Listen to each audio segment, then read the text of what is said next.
বন্ধুরা, আজকে একটা নতুন গল্প নিয়ে আসলাম তোমাদের মাঝে। এটা সত্য এবং বাস্তব জীবনের ঘটনা। শেষ পর্যন্ত শোনার অনুরোধ রইল। শুনলে তোমার মধু চলে আসবে। দেরি না করে চলো শুরু করা যাক। ডাক্তার সাহেব, আপনি আমাকে বাঁচান। ডাক্তার বলল, তোমার মাকে বাঁচাতে হলে 5 লাখ টাকা কাউন্টারে জমা দিতে হবে। আমি বললাম, ডাক্তার সাহেব, আমি মাত্র ক্লাস 7-এ পড়ি। আমার বয়সটা অল্প। আমি একজন ছোট মেয়ে। আমার কোনো ভাই বোন নাই। আমার মা ছাড়া এ পৃথিবীতে কেউ নেই।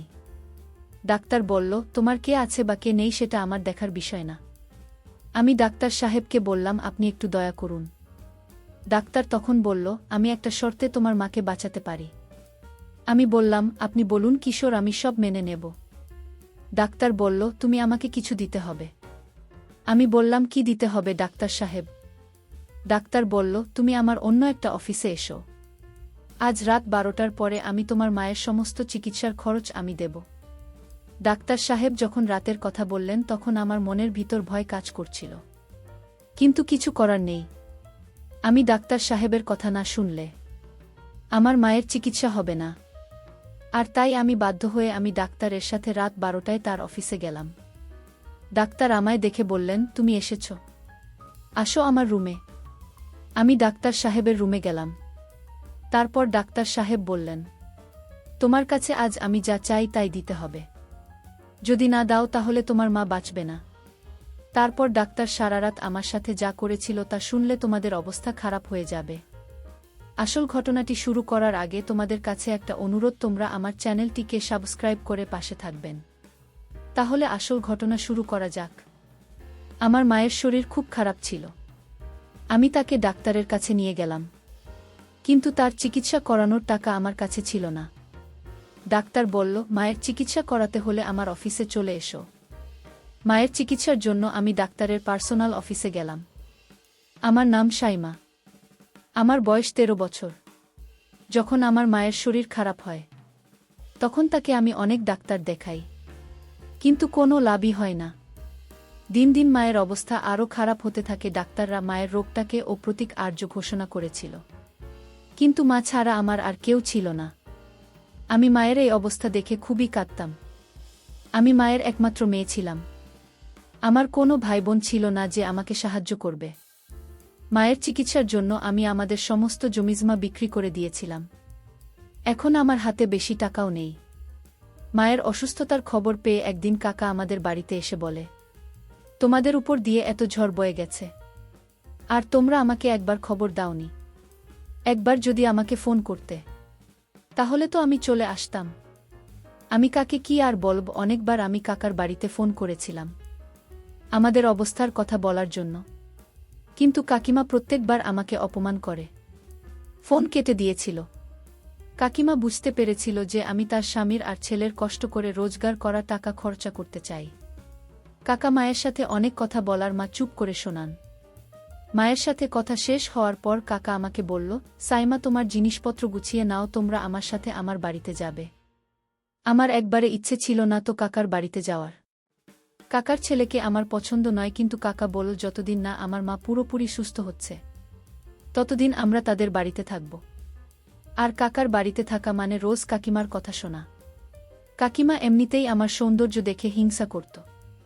সে বলতো আমি সব ছেলেকে আমার রূপের জালে ফাঁসায়, কিন্তু কাকা জোর করল, তাই আমাকে বাধ্য হয়ে জিনিসপত্র গোছাতে হলো। কাকা আমাদের তার বাড়িতে নিয়ে গেল। কাকি তো এই খবরটা পেয়ে গোটা বাড়ি মাথায় তুলে বলতে লাগল, এমনিতে এত খরচ, তার উপর আরও 2জন মানুষকে বাড়িতে নিয়ে এলে এদের খাওয়া পড়া খরচা কে দেবে? তখন কাকা গিয়ে কাকির কানে কানে কিছু একটা বলার কাকি চুপ করে গেল। কাকি আমাকে বল, যাও সাইমা, তোমার মাকে নিয়ে ঘরে যাও। আমি যেতে যেতে ভাবতে লাগলাম যে কাকা কি এমন বলল কাকিকে যে কাকি এরকম বদলে গেল। কিন্তু কিছুক্ষণ পর আমি ব্যাপারটা ভুলে গেলাম আর মাকে নিয়ে চিন্তা করতে শুরু করলাম। আমি ভাবলাম যে আমি যদি শহরে কোনো ছোটখাটো একটা চাকরি খুঁজে নিই, তাহলে মায়ের চিকিৎসার টাকা জোগাড় করতে পারব। কিন্তু আমার চিন্তা ছিল যে কাকা যদি আমাকে চাকরি করতে না দেয়। পরের দিন সকালে উঠে আমি প্রথমে রান্নাঘরে গেলাম কিছু খাবারের বন্দোবস্ত করতে। তখন কাকি রান্নাঘরে এসে আমাকে বলল, দেখো সাইমা, এখন তো তোমাকে আর তোমার মাকেই বাড়িতে থাকতে হবে। তুমি তো জানো জিনিসপত্রের দাম কি রকম বেড়েছে। তুমি এক কাজ করো, শহরে কোনো ছোটখাটো একটা চাকরি খুঁজে নাও, তাহলে কিছু না হোক মায়ের ওষুধ খরচা তো তুমি দিতে পারবে। বাকি ব্যবস্থা আমি আর তোমার কাকা করে নেব। সে নিয়ে তোমায় ভাবতে হবে না।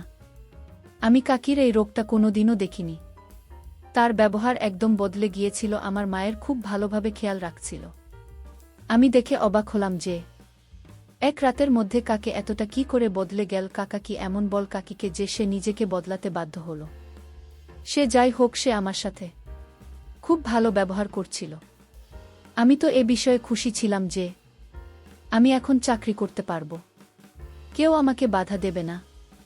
আমি ঘরে এসে মাকে বললাম যে আমি চাকরি করতে চাই, কারণ আমি জানি মায়ের এটা জানা দরকার। তার মেয়ে সারাদিন কোথায় থাকবে? মা আমাকে চাকরি করতে বারণ করল না। মা ও বুঝতে পেরেছিল যে এখন আমরা কাকার বাড়িতে আছি, তাই নিজেদের খরচা যতটা সম্ভব নিজেদেরকেই চালাতে হবে। শহরে আমার একটা বন্ধু ছিল, তার নাম সুমন। আমি তাকে ফোন করে সব কথা বললাম। সে বলল, সাইমা, তুমি আমাকে 2 দিন সময় দাও, আমি চেষ্টা করছি আমার অফিসে তোমাকে একটা কাজ জোগাড় করে দিতে। যদি তোমার এখানে কাজটা হয়ে যায় তাহলে খুব ভালো হবে, আমরা 2 বন্ধু একসাথে কাজ করতে পারব। কথা শুনে আমি খুব খুশি হলাম, কারণ আমি প্রথমবার শহরে কাজ করতে যাব। কিন্তু আমার ভয় লাগছিল এই ভেবে যে শহরের পরিবেশটা কেমন হবে, আমি ওখানে গিয়ে মানিয়ে নিতে পারব কিনা। এই ভাবতে ভাবতে 2 দিন কেটে গেল। 2 দিন পর সুমন আমার বাড়িতে চলে এলো। সে বলল, সাইমা, তোমার ভাগ্যটা খুবই ভালো, কাল আমি অফিসে তোমার কথা বলতে ওরা তোমাকে নিতে রাজি হয়ে গেল। ওদের একটা ভালো মেয়ের দরকার ছিল, এটাও বলেছে যে তোমাকে ভালো পারিশ্রমিক দেওয়া হবে। সুমনের কথা শুনে আমি খুব খুশি হলাম, কিন্তু আমার চিন্তা হয় যে অফিসের মালিক কেমন হবে। পরের দিন সকালে আমি সুমনের সাথে অফিসে এলাম। এসে আমি জানতে পারলাম যে মালিক আমাকে কাজে রেখেছেন। তিনি কোনো কাজে কিছু দিনের জন্য শহরের বাইরে গেছেন। এটা একটা সার্জিক্যাল কোম্পানি ছিল, যেখানে চিকিৎসার সরঞ্জাম তৈরি হতো। প্রথম কদিন আমাকে সুমনের সাথে রাখা হতো, যাতে আমি ভালো করে কাজ শিখতে পারি। প্রথম দিন আমার অফিসে আসতে অস্বস্তি হচ্ছিল, কিন্তু আস্তে আস্তে আমি এখানে পরিবেশের সাথে নিজেকে মানিয়ে নিলাম।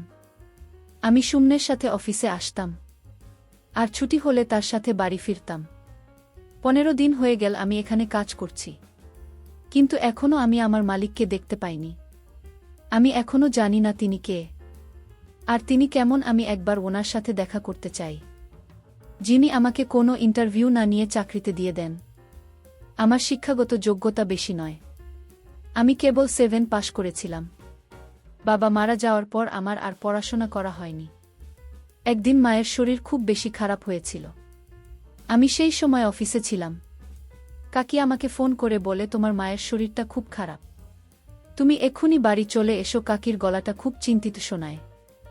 আমি সঙ্গে সঙ্গে সুমনকে বলে বাড়ি চলে এলাম। এসে দেখি মা খুব অসুস্থ। আমি মাকে নিয়ে হাসপাতালে গেলাম। সেখানে ডাক্তার মাকে দেখেই জবাব দিয়ে দিল, বলল, তুমি ওনাকে কলকাতা নিয়ে যাও।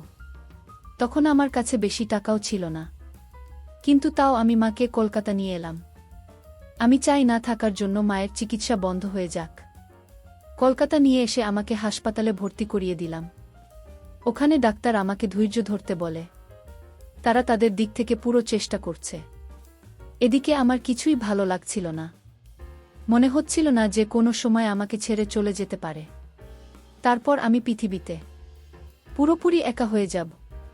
প্রায় 24 ঘন্টা পর ডাক্তার আমাকে তার অফিসে ডাকেন, আর দেখে বলেন, তোমার মায়ের অবস্থা খুব খারাপ, তার হার্টের অবস্থা খুব খারাপ হয়ে গেছে। আমাদের এখনই তার চিকিৎসা শুরু করতে হবে। তার জন্য তোমাকে 5 লাখ টাকা জমা দিতে হবে, তবে আমরা তোমার মায়ের চিকিৎসা শুরু করতে পারব। এত মোটা টাকার অঙ্ক শুনে তো আমার হাত পা কাঁপতে থাকে। আমি ভাবতে থাকি, এতগুলো টাকা আমি কোথা থেকে জোগাড় করব। ডাক্তার সাহেব মনে হয় আমার অবস্থাটা বুঝতে পারছিলেন। তিনি আমাকে জিজ্ঞেস করেন, তোমার কিছু অসুবিধা থাকলে আমায় বলতে পারো। আমি আমার 2 হাত দিয়ে মুখ থেকে কাঁদতে লাগলাম, আর কাঁদতে কাঁদতেই বললাম, ডাক্তার সাহেব, আমার কাছে এত টাকা পয়সা নেই। আমি আমার মায়ের চিকিৎসাও করাতে চাই, কিন্তু আমার কাছে একটা টাকাও নেই। আপনি বলে দিন। কি এমন করলে আমি আমার মায়ের চিকিৎসা করাতে পারব? আমি অনেক কষ্টে টাকার ব্যবস্থা করে ওনাকে কলকাতা নিয়ে এসেছি। ডাক্তার সাহেব চিন্তায় পড়ে যান।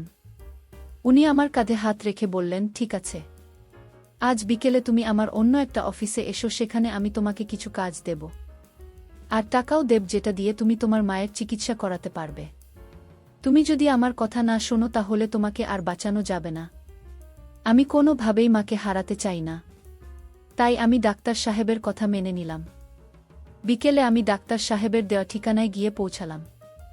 যেখানে উনার আরও একটা অফিস আছে, সেখানে গিয়ে আমার একটা বড় ঝটকা লাগল। কারণ সেটা সেই অফিস যেখানে আমি সুমনের সাথে অফিসের কাজ করি। সন্ধে 7টা বাজছিল, ডাক্তার সাহেব আমার জন্য অপেক্ষা করছিলেন। তিনি আমাকে দেখে হাত ধরে তার অফিসে নিয়ে আসেন এবং বসতে বলেন। আমার একটু ভয় করছিল, কারণ অফিসে আমি একদম একা ছিলাম। কিছুক্ষণ বসার পর আক্তার সাহেব বললেন, তুমি তোমার মায়ের চিকিৎসা করাতে চাও, তাই না? তুমি আমার জন্য কি করতে পারবে? আমি বললাম, স্যার, আপনি যা বলবেন আমি তাই করব। আপনি শুধু আমার মাকে বাঁচিয়ে দিন। আমার কথা শুনে ডাক্তার সাহেব কিছুক্ষণ ভেবে বললেন, তোমাকে আমার অফিসে কয়েক রাত থাকতে হবে।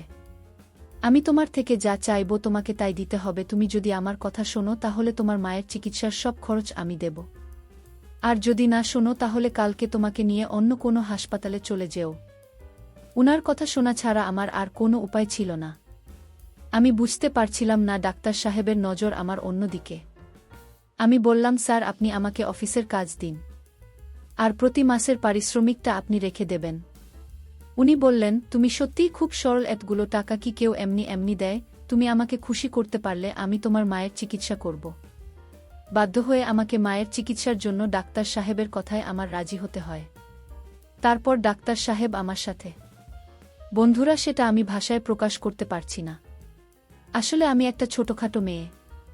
আমি ডাক্তার সাহেবকে বলেছিলাম, ডাক্তার, আমার তো তেমন বয়স হয়নি। তারপরও ডাক্তার আমার কোনো কথা শুনল না। এছাড়া তো আমার আর কোনো উপায় ছিল না।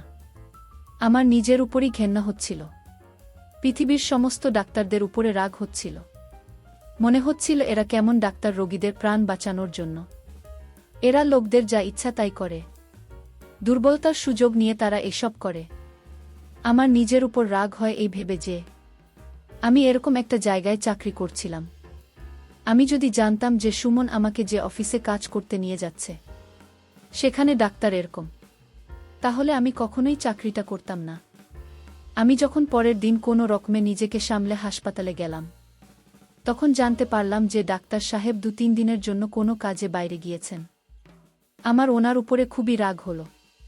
উনি আমার মায়ের চিকিৎসা করাবেন বলে আমাকে তার সকল কথা মানতে হলো।